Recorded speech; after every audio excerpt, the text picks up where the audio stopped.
ॐ श्रीगौर्या सकलार्थदं निजपदां भोजेन मुक्तिप्रदं प्रौढं विघ्नवनं हरन्तमनघं श्रीधुण्डितुण्डासिना वन्दे चर्मकपालिकोपकरणैर्वैराग्यसौख्यात् परं नास्तीति प्रदिशन्तमन्तविधुरम् श्रीकाशिकेशं शिवं शङ्करं शङ्कराचार्यं केशवं बादरायणं सूत्रभाष्यकृतौ वन्दे भगवन्तौ पुनः पुनः।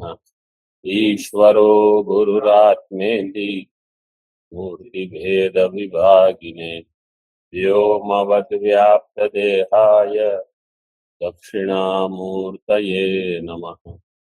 ओम शांति शांति शांति। टीका में ये वैयाकरण का मत चल रहा है। वैयाकरण वाले क्या कहते हैं? स्फोट, स्फोट से जगत की उत्पत्ति। टीका में हमने देखा एतेन भावना संस्कार पक्षों अपनी निरस्ता। भावना संस्कार क्या है कि वर्ण के अनुभव से जो उत्पन्न होगा वो होगा भावना संस्कार, फिर उससे होगी स्मृति। तो ये इसका निषेध किया।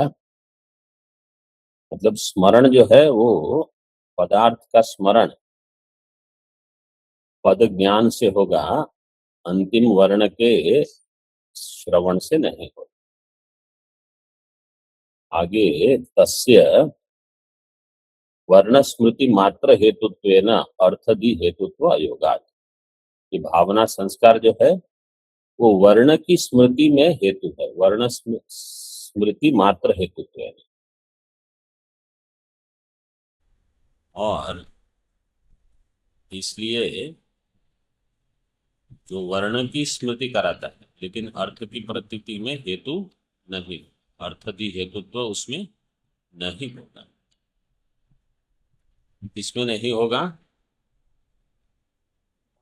भावना संस्कार। न च अंत्यवर्ण साहित्याद अर्थदि हेतुत्वम।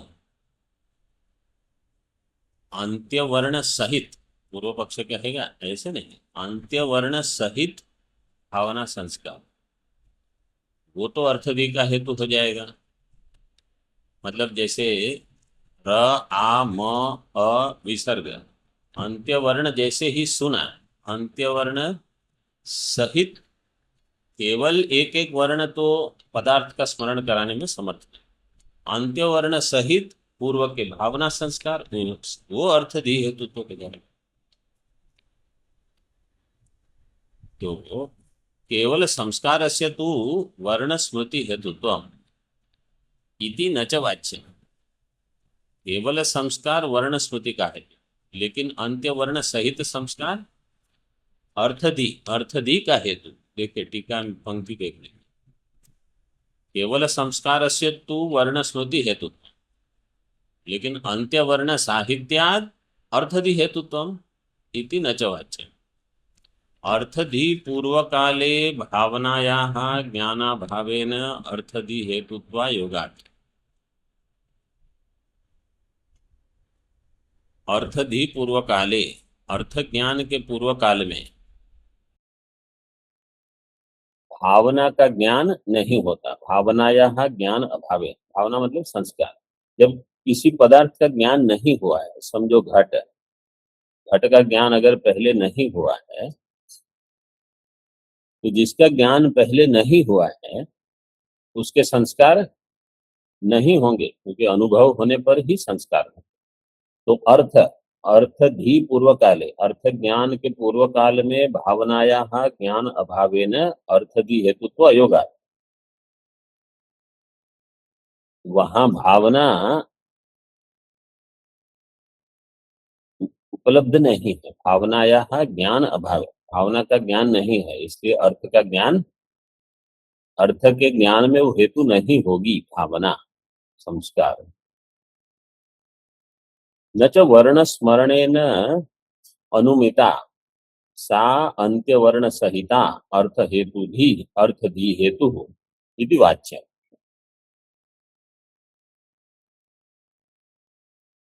वर्ण स्मरणेन अनुमिता सा, सा का भावना भावना। वर्ण स्मरणेन अनुमिता सा भाव, वर्ण के स्मरण से भावना का अनुमान करेंगे संस्कार का, और वो अंत्य वर्ण सहित अर्थ का ज्ञान होने में हेतु हो जाए।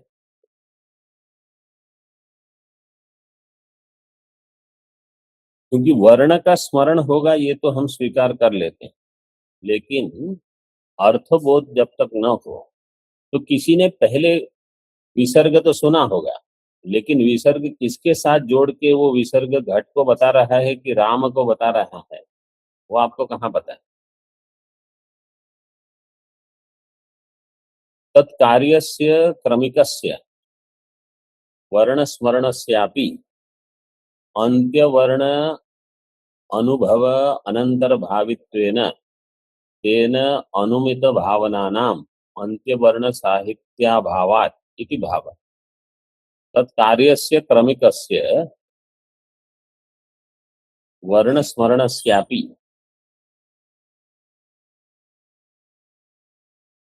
अंत्यवर्ण अनुभव अनंतर भावित्वेन तेन अनुमित भावनानाम अंत्यवर्ण साहित्याभावात् इति भाव।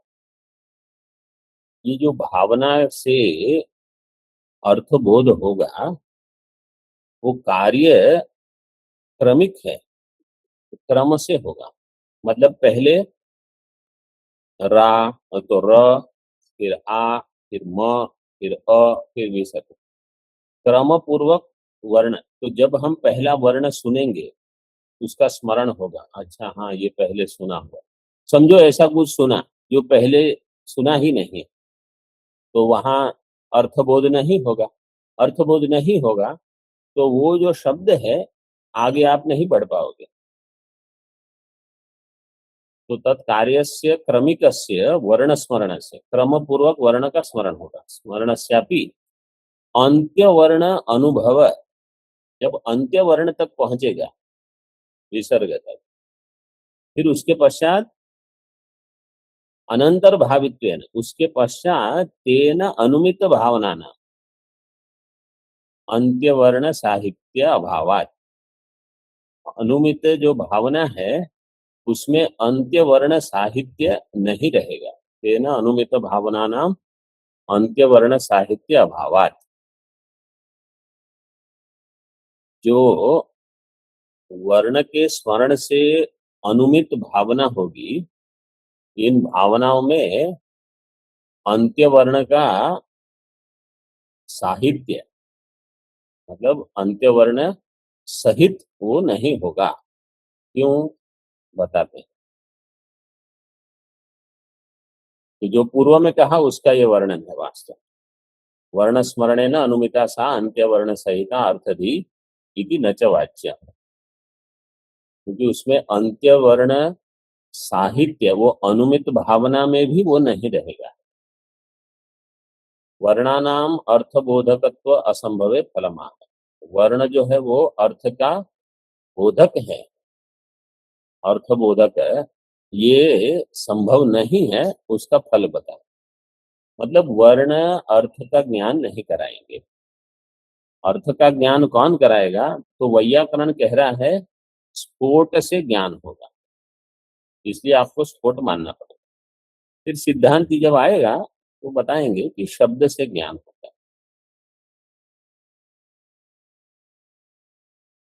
वर्णानाम अर्थबोधकत्व असंभवे फलमाह तस्मात्। भाष्य में देखो तस्मात् स्फोट एवं शब्द है। पूर्व पक्ष क्या कहेगा, स्फोट ही शब्द है, मतलब कोई शब्द नाम की अन्य चीज नहीं है, स्फोट ही है, ये वैयाकरण कहेगा।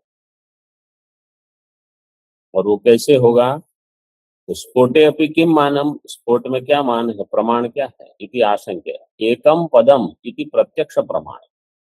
ये एक पद है ऐसा आपको भान हुआ। घटः रामः एकम पदम, ये प्रत्यक्ष उसमें प्रमाण। क्या सच एकैक वर्ण प्रत्ययाहित संस्कार बीजे अंत्यवर्ण प्रत्यय जनित परिपाके प्रत्ययिनी एक प्रत्यय विषयतया इति प्रत्यवभासते। सच एकैक वर्ण प्रत्ययाहित संस्कार बीजे, इसकी व्याख्या टीका में की है प्रत्येक पद की। संस्कार बीजे अंत्यवर्ण प्रत्यय जनित परिपाके प्रत्ययिनी, प्रत्ययी होगा अंतःकरण, प्रत्ययो यस्य अस्ति इति प्रत्ययी, प्रत्ययिनी एक प्रत्यय विषयतया झटिति प्रत्यवभासते। पूर्व पक्ष क्या कहेगा, एक एक वर्ण प्रत्याहित, एक एक वर्ण र आ म अ विसर्ग, एक एक वर्ण के प्रत्याहित संस्कार बीज से बीजे अंत्य वर्ण प्रत्यय जनित परिपाके, और अंत्य वर्ण है विसर्ग, मतलब जब तक हमको ये भान नहीं हुआ कि शब्द पूरा यहाँ समाप्त हो गया, तब तक हम उसका अर्थ नहीं कर सकते। जैसे कोई कहेगा रा, तो आपको पता चल गया आगे क्या कहेंगे, नहीं। तो जब तक अंतिम वर्ण नहीं हुआ तब तक निर्णय नहीं होगा। रा के बाद ज हो सकता है, राज, फिर पुरुष है, राजा, राम, रावण, कोई भी शब्द हो सकता है। एक एक वर्ण प्रत्याहित संस्कार बीजे अंत्य वर्ण प्रत्यय जनित परिपाक, अंत्य वर्ण के प्रत्यय से जनित जो परिपाक है प्रत्ययिनी एक प्रत्यय विषय, वो पूरा जो है वो एक प्रत्यय इस रूप से झटिति प्रत्यवभासते। ठीक है। यथा रत्न तत्वम बहुभिश्चाक्षुष प्रत्ययैहि स्फुटम भासते, जैसे कोई रत्न है, तो बहुत बार आपने देखा है, अभ्यास किया है, बहुभी चाक्षुष प्रत्यय ही, तो स्पष्ट है आपको ये कि ये रत्न है, इस प्रकार का है इत्यादि। इसी प्रकार तथा गवादि पद स्फोटो, गव पद से जो स्फोट उत्पन्न होता है, गकारादि एकैक वर्ण कृत प्रत्यय ही स्फोट विषय ही आहिता संस्कारा।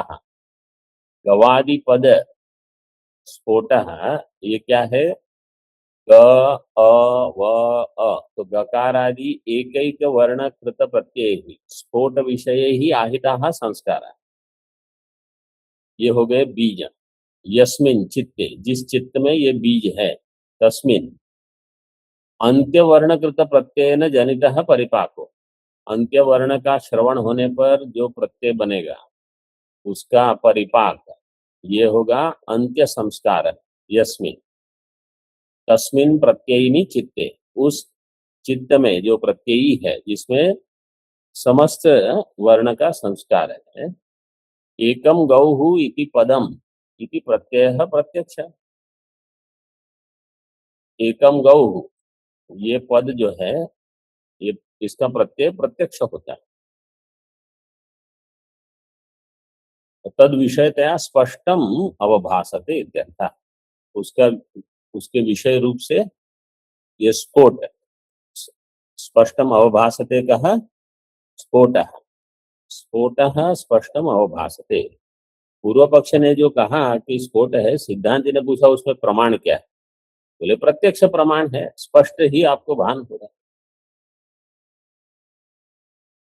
अनेन वर्णान्वय व्यतिरेकयोः स्फोट ज्ञाने अन्यथा सिद्धि,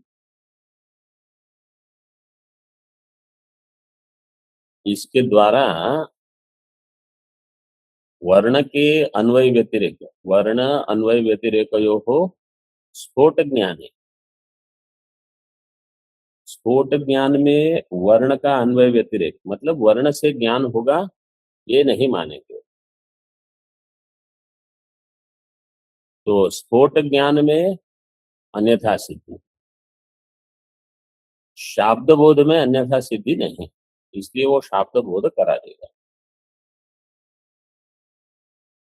न च एकस्मात् वर्णात् सम्यक स्फोटाभिव्यक्ति, एक वर्ण से सम्यक स्फोट अभिव्यक्ति हो जाए, ऐसा नहीं होगा। अगर ऐसा होगा तो क्या होगा? ये न वर्णांतर वैयर्थ्यम, एक ही वर्ण से अगर पूरा स्फोट अभिव्यक्त हो जाएगा, मतलब स्फोट अभिव्यक्त नहीं होगा जब तक सारे वर्ण अंत्य वर्ण तक उच्चारण नहीं हो और एक स्फोट नाम की वस्तु उत्पन्न होगी।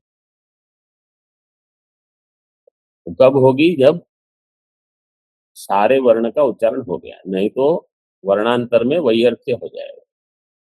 किंतु रत्न तत्ववत बहुप्रत्यय संस्कृते चित्ते सम्यक स्फोटाभिव्यक्ति इति उक्तम भवति।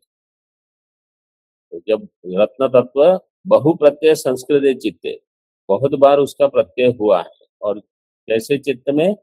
चित्त जो समाहित होता है, संस्कृते चित्ते सम्यक स्फोटाभिव्यक्ति, वहां स्फोट की अभिव्यक्ति सम्यक प्रकार से हो जाएगी। इति उक्तम भवति।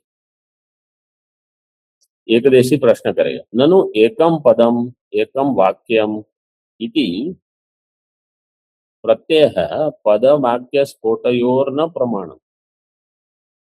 एकम पदम एकम वाक्यम, ये प्रत्यय पद वाक्य स्फोट में, पद स्फोट और वाक्य मतलब दोनों मानते हैं। गौ, तो पद से स्फोट हुआ, पद स्फोट। और नद्यास्तीरे पंच फलानि सन्ति, वाक्य से भी स्फोट है, पद स्फोट और वाक्य स्फोट। एकम पदम एकम वाक्यम इति प्रत्यय पद वाक्य स्फोटयोर न प्रमाणम। सिद्धांति अथवा एकदेशी कहेगा इसमें स्फोट के लिए प्रमाण नहीं है। एकम पदम अगर आप कहोगे, एकम वाक्यम, ये प्रत्यय उसमें प्रमाण नहीं। क्यों? तस्य वर्ण समूहालंबन स्मृतित्वात् इत्याशंके निषेधति। पूर्व पक्षी उसका निषेध करेगा। सिद्धांत कह रहे वो तो वर्ण और समूह के आलंबन की स्मृति है। वर्ण समूहालंबन, वर्ण है, चाहे वो र आ म अ विसर्ग, इतने वर्ण का समूह हो, चाहे वो वाक्य में जितने वर्ण है सभी का समूह हो, उसकी स्मृति है, इसलिए वो प्रमाण नहीं है। इति आशंक्य निषेधति। न च अयम एक प्रत्ययो वर्ण विषया स्मृति वर्णानाम अनेकत्वात् एक प्रत्यय विषयत्व अनुपपत्ते। न च अयम एक प्रत्ययो वर्ण विषया स्मृति, यह एक प्रत्यय जो है वर्ण विषय की स्मृति नहीं कराएगा, पूर्व पक्ष कहे। क्यों? वर्णानाम अनेकत्वात्, वर्ण तो अनेक है, एक प्रत्यय विषयत्व उसमें नहीं होगा। स्फोटस्य जगद हेतुत्वार्थम नित्यत्वम आह। और ये स्फोट अगर जगत का हेतु है, सूत्र में क्या दिया था? अतः प्रभवात। तो अतः का अर्थ सिद्धांत भी कहेंगे, शब्द से वो क्या कहेंगे पूर्व पक्षी? वैयाकरण। स्फोट से, स्फोट तस्य च, तो अभी स्फोट को उनको नित्य बताना पड़ेगा, क्योंकि अगर वो नित्य है तो ही उससे उत्पत्ति होगी। तस्य च प्रत्युच्चारणम प्रत्यभिज्ञायमानत्वान् नित्यत्वम। तस्य च प्रत्युच्चारणम, स्फोट का जो प्रत्युच्चारण है, प्रत्यभिज्ञायमानत्वात्, उसमें प्रत्यभिज्ञा हो रही है कि ये वही है, ये वही है, इसलिए वो नित्य है। भेद प्रत्यय से वर्ण विषय, और जो भेद प्रत्यय दिख रहे हैं, कोई जोर से बोलेगा कोई धीरे बोलेगा, वो वर्ण को लेकर है, मतलब वास्तव में वहां प्रत्यभिज्ञा बनती है। भेद प्रतीति जो है वो वर्ण को लेकर, अथवा कहीं अन्य बताते हैं वो ध्वनि को लेकर है। स्फोटस्य जगद हेतुदान मिलता है। भेद प्रत्यय से वर्ण, तस्मात् नित्यात् शब्दात् स्फोट रूपात् अभिधायकात् क्रियाकारक फल लक्षणम जगद अभिधेय भूतम प्रभवति इति। यहाँ इति का अर्थ है, ये पूर्व पक्ष यहाँ समाप्त हुआ। नित्यात् शब्दात् स्फोट रूपात्, स्फोट कैसा है, किस प्रकार का है? नित्यात् शब्दात्, स्फोट कैसा है? नित्य, नित्य शब्द रूप, स्फोट रूपात् नित्यात् शब्दात् अभिधायकात्, अभिधायक स्फोट हो गया अभिधायक, तो अभिधेय कौन होगा? जगत या तो है लाइन पंक्ति में आगे देखो, जगत अभिधेय भूतम प्रभवति, एक बार मैंने पढ़ भी लिया। अभिधायक है स्फोट है, अभिधेय है जगत, उसकी उत्पत्ति होती है। जगत किस प्रकार का है? जगत का लक्षण क्या है? क्रिया कारक फल लक्षणम जगत। तो स्फोट से ही नित्य स्फोट रूप से क्रिया कारक फल सभी की उत्पत्ति होती है। तो कर्ता कर्म करण संप्रदान अपादान जो भी है कारक, और जितनी क्रियाएं हैं, जो स्वर्ग नरक सुख दुख जो फल हैं, वो समस्त स्फोट से ही उत्पन्न। ननु तदेवेदम पदम इति प्रत्यभिज्ञा भ्रम, ये वही पद आपने उच्चारण किया, ऐसी जो प्रत्यभिज्ञा होती है ये तो भ्रांति है। क्यों? उदात्तादि भेद प्रत्ययात, देखिए आता है, क्योंकि किसमें उदात्त कोई प्रयोग करेगा, कोई अनुदात्त करेगा। जैसे अवतु वक्तारम, अवतु वक्तारम, एक बार अवतु वक्तारम, दूसरी बार अवतु वक्तारम, अवतु वक्तारम, अवतु वक्तारम, ऐसे बोलते हैं।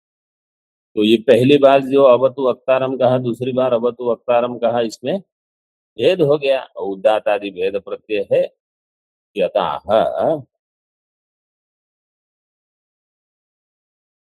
भेद प्रत्यय वर्ण विषय, वर्ण में भेद हो तो वर्ण में नहीं है, इसलिए कोई भेद प्रत्यय नहीं स्वीकार, ऐसे बोला। आचार्य संप्रदायोक्ति पूर्वकम सिद्धांतयति, अभी आचार्य संप्रदाय को लेकर सिद्धांत मत क्या है वो बताते हैं। वर्णा एव तु शब्द है, पूर्व पक्ष ने क्या कहा था? स्फोट शब्द है।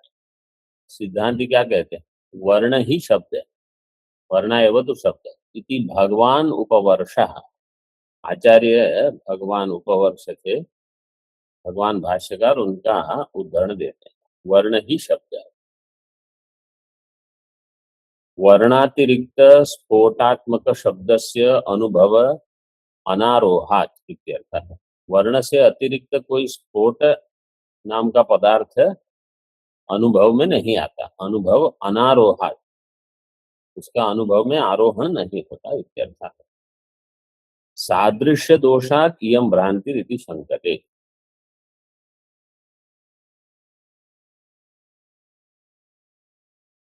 पहले भाष्य में ननु उत्पन्न प्रध्वंसित्वम वर्णानाम उक्तम, पूर्व पक्ष कहेगा हमने कहा वर्ण तो उत्पन्न और नष्ट होते हैं, वो अनित्य है, उससे कहाँ जगत की उत्पत्ति हो?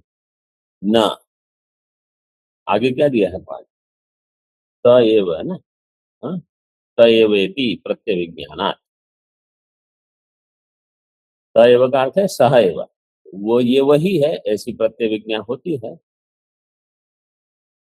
तो ये वही वर्ण का उच्चारण है, ये प्रत्यय विज्ञान।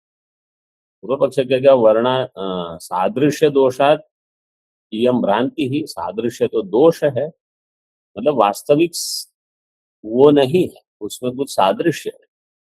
सादृश्यात प्रत्यभिज्ञानम केशादिषु इव इति चेत न, प्रत्यभिज्ञानम जैसे केशादि में एक बार मुंडन हो गया, फिर से बाल बढ़ गए, दाढ़ी बढ़ गई, ये वही है बाल। वही मतलब जो पहले थे वो तो गए, लेकिन प्रत्यभिज्ञा होती है, हाँ वैसे ही है। केशादिषु इति चेत न प्रत्यभिज्ञानस्य प्रमाणांतरेण बाध अनुपपत्ति। जो प्रत्यभिज्ञान है उसका अन्य प्रमाण से बाध नहीं हो तो उसको हम प्रत्यभिज्ञा कहेंगे। तो यहाँ अन्य प्रमाण से बाध नहीं होता है। वपनानंतरम त एव इमे केशा इति धीहि भ्रांति ही इति युक्तम भेद धी विरोधात। वपन के पश्चात, वपन मतलब काटना, बाल कटा के ये एव इमे केशा इति धी, ऐसी जो बुद्धि होगी ये तो भ्रांति है। भेद धी विरोधात, क्योंकि भेद धी, भेद बुद्धि जो है ये उसका विरोध करेगी। स एवायम वर्ण इति धीस्तु प्रमा एव, लेकिन वर्ण में स एव अयम वर्ण, ये बुद्धि है, ये प्रमा है। क्यों? इसमें कोई बाधक नहीं। केश में बाधक है, ये तो पहले काट लिए थे, ये पूरा कैसे, ये तो अलग है। लेकिन वर्ण में ऐसा नहीं है, वो ज्ञान प्रमा है, इसमें कोई बाधक नहीं है। बाधक भावाद इत्याह नेति न प्रत्यभिज्ञान से प्रमाणांतरेण बाधानुपपत्ति। प्रत्यभिज्ञा का अन्य प्रमाण से जब बाध नहीं हो तो उसको प्रमा मानी जाए। गोत्वादि प्रत्यभिज्ञावत वर्णेषु प्रत्यभिज्ञा गत्वादि विषया इति शंका। गोत्वादि में जो प्रत्यभिज्ञा है, इसी प्रकार वर्ण में भी प्रत्यभिज्ञा मान सकते हैं। शब्द में ही क्यों? गत्वादि विषय इति शंकते। प्रत्यभिज्ञानम आकृति निमित्तम इति चेत न व्यक्ति प्रत्यभिज्ञा। प्रत्यभिज्ञा जो है वो आकृति, आकृति का अर्थ है जाति, जाति निमित्त नहीं, व्यक्ति निमित्त, व्यक्ति प्रत्यभिज्ञा। वो घटत्व जाति है ऐसे नहीं, अथवा जलत्व जाति वाला, उसमें व्यक्ति को लेकर विचार होगा। व्यक्ति भेदे सिद्धे प्रत्यभिज्ञायाः जाति विषयत्वं स्यात्। यत्त्वया पीतं जलम तदेव मया पीतम इत्यादौ न तथा यह व्यक्ति भेदः सिद्ध इति परिहरति न व्यक्ति। व्यक्ति में भेद होने से व्यक्ति भेदे सिद्धे प्रत्यभिज्ञायाः जाति विषयत्वं स्यात्। प्रत्यभिज्ञा जाति विषय की होगी। जैसे जो जल तुमने पिया वही जल हमने पिया। यत्त्वया पीतम जलम तदेव मया पीतम। तो अब ये तो संभव नहीं, क्योंकि आपने जो पिया वो तो अंदर चला गया। तदेव मया पीतम ऐसे कैसे होगा? तो वहां व्यक्ति में भेद है। जल जाति भले समान हो, तो न तथा यह व्यक्ति भेद है। तो व्यक्ति में अगर भेद है तो नहीं होगा। न तथा यह व्यक्ति भेदः सिद्ध इति परिहरति न व्यक्ति प्रत्यभिज्ञानात्। व्यक्ति की प्रत्यभिज्ञा यदि ही प्रत्युच्चारणम गवादि व्यक्तिवत अन्य वर्ण व्यक्तयः प्रतीयेरन् तथा आकृति निमित्तम प्रत्यभिज्ञानम स्यात् न तो एतदस्ति। अगर यदि ही प्रत्युच्चारणम गवादि व्यक्तिवत अन्य वर्ण व्यक्तयः प्रतीयेरन्, अन्य वर्ण व्यक्ति इसकी प्रतीति अगर होती तो कोई कह सकता है कि ये ततः आकृति निमित्त, आकृति का अर्थ है जाति, जाति निमित्तम प्रत्यभिज्ञान। लेकिन ऐसा नहीं, वर्ण व्यक्तय एव ही प्रत्युच्चारणम प्रत्यभिज्ञायन्ते। वर्ण व्यक्ति ही प्रत्युच्चारणम प्रत्यभिज्ञायते। इसको कल ले। ओम पूर्णमदः पूर्णमिदं पूर्णात् पूर्णमुदच्यते पूर्णस्य पूर्णमादाय पूर्णमेवावशिष्यते। ओम शांति शांति शांति। शंकरं शंकराचार्यं केशवं बादरायणं सूत्रभाष्यकृतौ वन्दे भगवन्तौ पुनः पुनः। ईश्वरो गुरुरात्मेति मूर्तिभेदविभागिने व्योमवद्व्याप्तदेहाय दक्षिणामूर्तये नमः। ओम शांति शांति शांति।